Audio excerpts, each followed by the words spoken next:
Times today news కి స్వాగతం. AP ముఖ్యమంత్రి చంద్రబాబు సోషల్ మీడియాలో ఆసక్తికర వీడియో పంచుకున్నారు.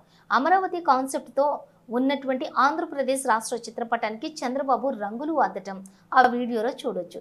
ఇవాళ పెయింటింగ్ వేసేందుకు ప్రయత్నించాను. కళకు ఎంతో ఓపిక కావాలి. వారి ఊహలను ఎంతో అందంగా చిత్రీకరించి జీవం పోసే కళాకారుల పట్ల నాకు అమిత గౌరవం ఉంది అని చంద్రబాబు పేర్కొన్నారు.